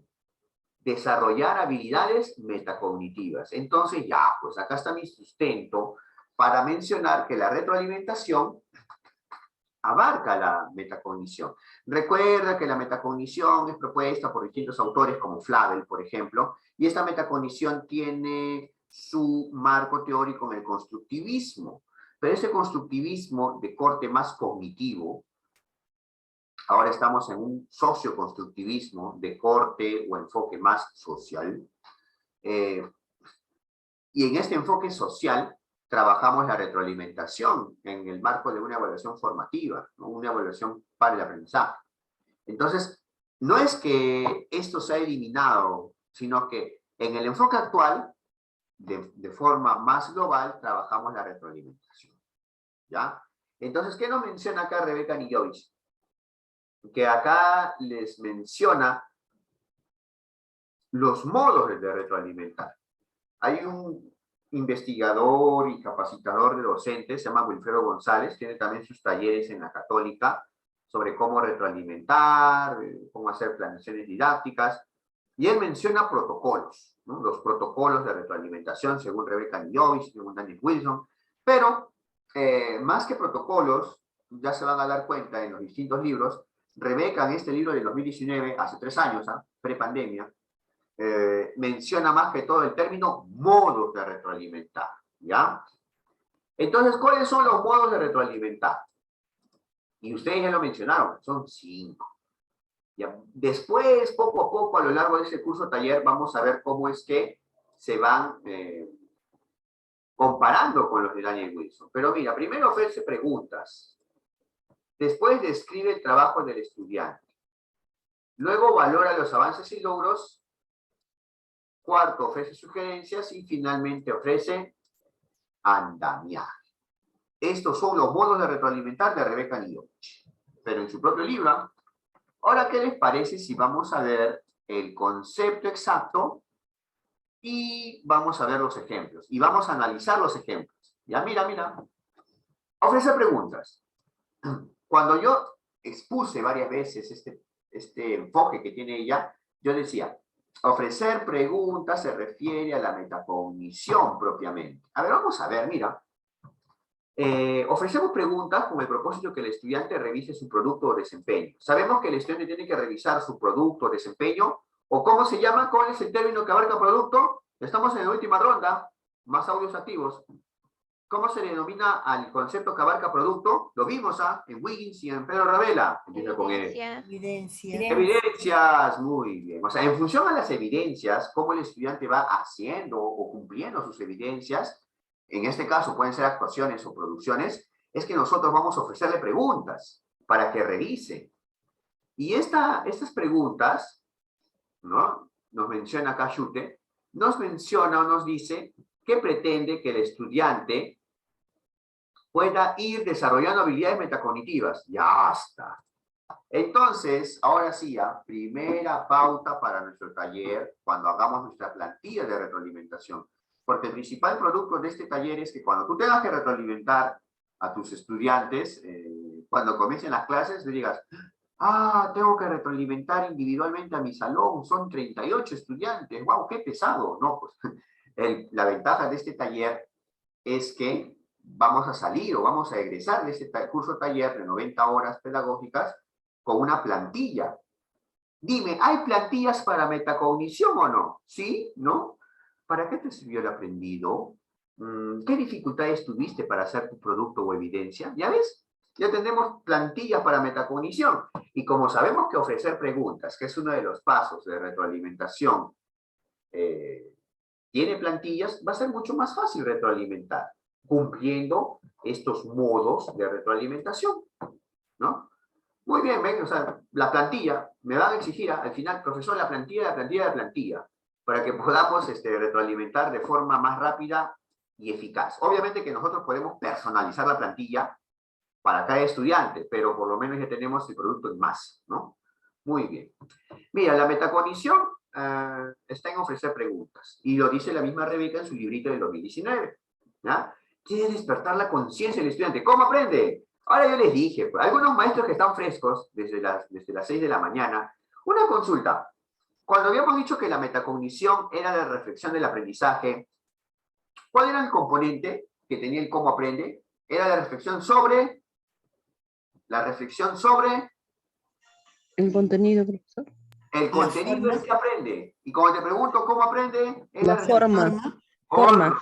Ven, ahí está. ¿Ven cómo es importante juntar o relacionar todo lo que vamos aprendiendo, no solamente por un examen de ascenso, nombramiento, que nos sirve también para la práctica pedagógica? ¿Cómo aprende? Es reflexión sobre la forma. También vamos a ver las fortalezas y debilidades de cómo el estudiante ha aprendido. Si son sus fortalezas o debilidades, nos vamos a dar cuenta que sí, vamos a ser conscientes de sus dificultades. Y las dificultades también es reflexionar sobre el proceso de aprendizaje. ¿Y qué estrategia se utiliza para aprender? ¿Ya? ¿Qué estrategia se utiliza? Es reflexión también sobre la forma. Ahora vamos a analizar las preguntas que propone Rebeca. La formulación de preguntas, ¿no? Que puedo utilizar al inicio, en el desarrollo o en el cierre de una unidad o proyecto. Ojo, acá está lo que me mencionó la maestra Janet, ¿no? La maestra Janet me preguntó, ¿no, profesor? ¿Y esta retroalimentación puede trabajarse en un proyecto, en una unidad? Sí, en ambos, no hay problema. Mira cómo Rebeca ya nos menciona unidad, aprendizaje o proyecto. Ejemplos, ya vamos a analizar los ejemplos, ¿eh? ¿Qué te resultó más difícil de resolver esa tarea? Dime, ¿es la reflexión sobre qué? ¿Reflexión sobre qué? Porque es metacognición. Ofrecer preguntas es metacognición. Es reflexión sobre, si te dice difícil. Contenido. No, porque si no te preguntaría, ¿qué aprendiste? ¿O qué aprendes? Si te digo que es fácil o difícil, el estudiante está reflexionando sobre... Forma. La forma. Aprendizaje, la forma. ¿Ven? Ya, ven, voy a colgar mi videito sobre metacognición, creo, en YouTube, para que puedan ir contrastándolo y puedan tener también esta facilidad de compararlo con ofrecer preguntas. Mira. Sí, por favor, profe. Sí, voy a compartirlo, no se preocupen. Y también en el grupo de WhatsApp, ¿ah? A ver, ya, después mando el enlace al grupo de WhatsApp después que termine la grabación. Si tuvieras que empezar de nuevo este ejercicio, ¿qué harías diferente? ¿Qué harías diferente? También estar reflexionando sobre la forma. Entonces sí, de las habilidades metacognitivas, ¿cuál de todos es el más priorizado para ofrecer preguntas? Es la reflexión sobre la forma. En segundo lugar, en ofrecer preguntas de Rebecca Nijovich, ¿cuáles son las preguntas más comunes? Luego de cómo aprende, la forma. Es cómo superar las dificultades o problemas que tuvo al aprender. Esos dos son más focalizados en la propuesta de Rebecca Nijovich de ofrecer preguntas. ¿Quieren reforzar más esto? Está el texto de Schute 2008 y lo pueden ver en la parte final de las referencias de este libro. Esto es en cuanto a ofrecer preguntas. ¿Alguna pregunta sobre ofrecer preguntas? Aunque suene redundante. ¿Alguna pregunta sobre ofrecer preguntas? ¿Alguna preguntita? ¿Todo claro? Me ha quedado claro y demostrado. Ofrecer preguntas, metacognición. ¿Todo claro? Para seguir. Ya, supongo que está todo claro. Igual pueden alzar la mano, preguntar, activar el audio. Vamos ahora a describir. Vamos ahora a describir. ¿A qué nos dice Rebeca sobre describir? Pues qué bonito se siente explicar con el libro, y ya no con una diapositiva que tú tienes la duda de que esa diapositiva la habrá redactado el profesor. De repente se equivocó al redactar. De repente ha copiado y pegado mal. No, pues la ventaja acá que tenemos es que estamos proyectando ya el mismo libro, ¿no? Muy bien, describir el trabajo del estudiantado. Describir. Primera reflexión. En Daniel Wilson tiene valorar. Y valorar abarca a describir y valoración. Rebeca es la que divide la valoración que hace Daniel Wilson y lo divide en dos, en describir y valorar. ¿Y qué es describir? De acá sale el término de volver en espejo. ¿Qué es esto? Solamente es describir en forma objetiva, no opines. ¿Ya? A ver, tienes que decirle qué es lo que hizo el estudiante, de volver en espejo. ¿Ya? Entonces, la intención, el propósito es que el estudiante pueda relacionar las evidencias de aprendizaje con los criterios de evaluación. O sea, nosotros para describir el trabajo del estudiante, debemos utilizar los criterios de evaluación que le hemos explicado, que hemos expuesto al inicio de la clase. ¿Ya? A ver. Ejemplos. Los buenos cuentos que leímos tienen un inicio, un desarrollo y un fin. Te está diciendo acá que el cuento tiene inicio, desarrollo y fin. Veo que tu cuento, al igual que los buenos cuentos, tiene un inicio y desarrollo. ¿Podrías escribir un final? Le está diciendo que su cuento tiene un inicio y un desarrollo. Está describiéndole. Ya está. Y el segundo ejemplo. Observo que definiste correctamente el planteamiento del problema. Ya, definió el planteamiento del problema. Su evidencia de aprendizaje tiene planteamiento del problema. Y resolviste muy bien tus cálculos utilizando fórmulas. Ya. Oigan, pero yo me estoy percatando de algo. Si Rebeca tiene acá de escribir, no vamos a hacernos a los ciegos. ¿Se han dado cuenta acá que está opinando o no? ¿Hay un juicio de valor o no? A ver, ¿quién se ha dado cuenta? Y son los ejemplos de la misma Rebeca. Ya no estamos diciendo acá que hubo un error del capacitador, no. ¿Se han dado cuenta acá que Rebeca está opinando? Más que describiendo también. O sea, ¿está opinando o no? Maestros. Sí, maestro. Porque ¿se han dado cuenta acá que dice buenos cuentos? O sea, de una u otra manera, ¿qué le está diciendo al estudiante? Que su cuento tiene una calidad de bueno. ¿Sí o no? Está bien. Está bien, ¿sí o no? Ya, mira, te voy a marcar otro. Después dice acá que definió correctamente el planteamiento del problema. Correctamente, o sea, está bien. Lo que hubiésemos dicho, si yo quiero ser más frío, quiero ser más objetivo para describir, diría, bueno, tu cuento tiene inicio y desarrollo, ¿no? Los cuentos, por lo general, tienen inicio, desarrollo y fin. Ahí estoy describiendo, ¿te das cuenta? Tiene mucha similitud con una retroalimentación descriptiva, ¿no? Que proponen en las rúbricas. Y lo vamos a ver también en el taller, por si acaso. Pero ya no con diapositiva, sino con fuente, con libro, ¿ya? Para que haya más exactitud. Y miren acá, nos dice acá que definió correctamente el planteamiento del problema. Hubieses dicho, ¿no? Bueno, definiste el planteamiento del problema, ¿no? Y utilizaste fórmulas. Pero al agregar definiste correctamente, también estás dando un juicio de valor, ¿no? Entonces me doy cuenta que en el caso de Rebeca, si bien diferencia describir de valorar, su descripción no es tan fría y objetiva. Y eso lo estamos viendo en sus ejemplos, ¿ah? Lo estamos apreciando, ¿no? Claro, no, maestra Joana, no, Maricruz. Muy bien, perfecto. Explicas con muchos detalles el modo en que lo resolviste. Muy bueno tu trabajo, ya, pues maestro. Muy bueno tu trabajo, es valoración, ¿sí o no? Ya ven, Rebeca por dividir, describir, de valorar, no lo pudo excluir totalmente. ¿Y qué les parece ahora? Vamos a ver cómo es valorar, ¿ya? A ver. A ver. Ah, acá está valorar. Ah, acá está. Qué bonito es ver la fuente propia, ¿no? La misma fuente. Ya está. A ver, valorar los avances y logros. Lo que queremos con esta valoración es los comentarios del profesor tienen que estar relacionados a los objetivos de aprendizaje, ¿no? Para que el estudiante reconozca en qué medida y cómo está logrando.